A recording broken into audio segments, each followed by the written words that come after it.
Alright guys, the TicketGuardian 500 is in the rear view. It's time to talk about it. We're getting started right now.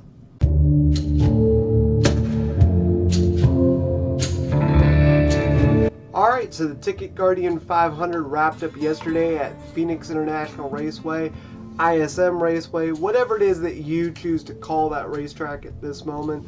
It is officially the ISM Raceway. Let's talk about some of the things that we saw that were good. So first of all, Kevin Harvick winning 3 races in a row.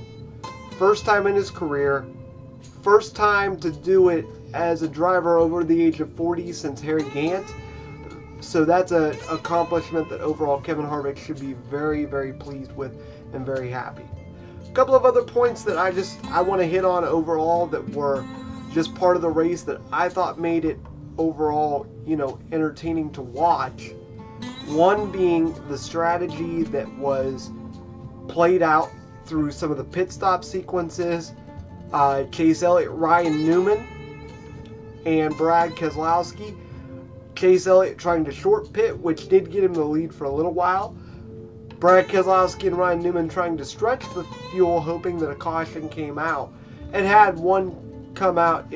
I don't know overall if it would have made much of a difference. I think Kevin had the best car of the day, but you give Ryan Newman or Brad Keselowski any chance of a win, and they very well, we could be talking about Ryan Newman going back to back at ISM again. So, but overall the strategy and the different things that crew chiefs could play made the race exciting from a different level. One of the things that I had touched on in my race preview, which I'm going to go ahead and leave a link up for in one of the cards.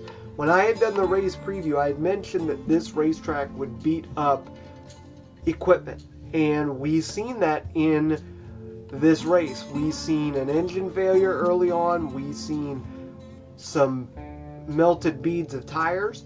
The one melted bead that threw me for a loop was Paul Menard's rear tire having the melted bead, which tells me that they were running a lot of rear brake in that car. And teams have been running a lot more rear brake in the last few years than previously. And obviously Goodyear isn't building those rear tires to withstand that amount of brake heat. So, I don't like to say that failures are something that make the sport exciting, but it just goes to show that the vehicles aren't indestructible. If you push that vehicle past its limits, then you're definitely going to have some problems.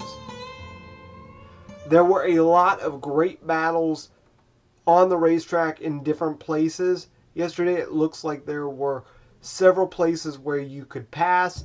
Austin Dillon and I want to say Darrell Wallace Jr., I could be wrong on that, got into it. No, it was Ryan Blaney, actually. I apologize. Austin Dillon and Ryan Blaney. Austin Dillon gave Blaney the boot going into turn 2. And, I want to see 37, 32, 40 cars, however many show up to the racetrack on a given weekend. I want to see every single one of those cars clawing and fighting for position, and we've seen that this weekend. So it was very, very good to get off of the bigger racetracks, get to a more mechanical racetrack where the driver really has to work on it.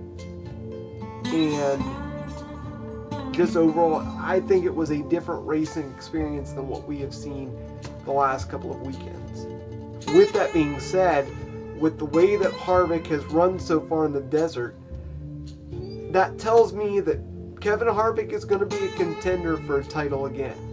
So I think that I don't want to say that it's anywhere near a Martin Truex type of year because it's too early to say anything like that. However, he is solidly in the chase at this point, and he's fast everywhere we've gone so far. Now, a couple of things that I felt were missing during this race. Hendrick Motorsports still not completely showing up to the game. Chase Elliott's running really good. has really great runs the last couple of weeks, but the other 3 race cars are still lacking in overall speed. I mean, you look at where Alex Bowman, William Byron ran well for a point, and then he ended up slipping back. I thought it was a great call that they made to try and get him out front, and he did battle with the lead there for a while. But just overall, I haven't seen what I'm looking for out of Hendrick Motorsports.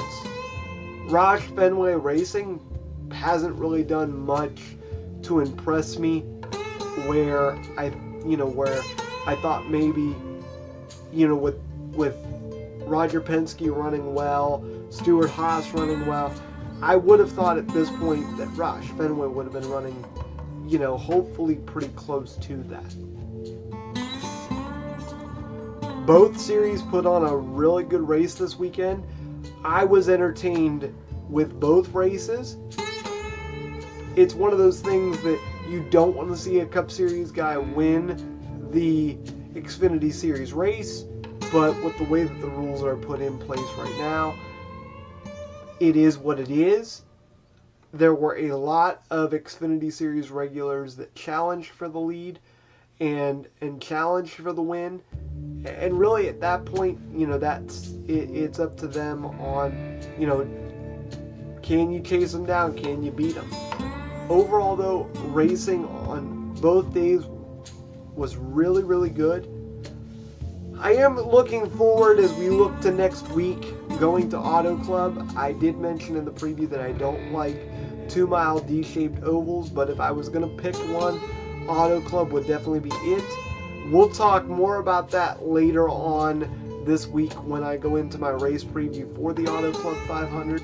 I've had my say about things now. I'd like for you guys to go ahead and in the description, go ahead for me and let me know what you liked during the race, what you still felt you needed to see, or what the race was lacking. Once again, everybody, thank you so much for your support and stopping by, that you've chosen to spend this part of your day with me. I greatly appreciate it. Don't forget to hit that like button and subscribe to look for more great content. Until next time, everybody, have a great day.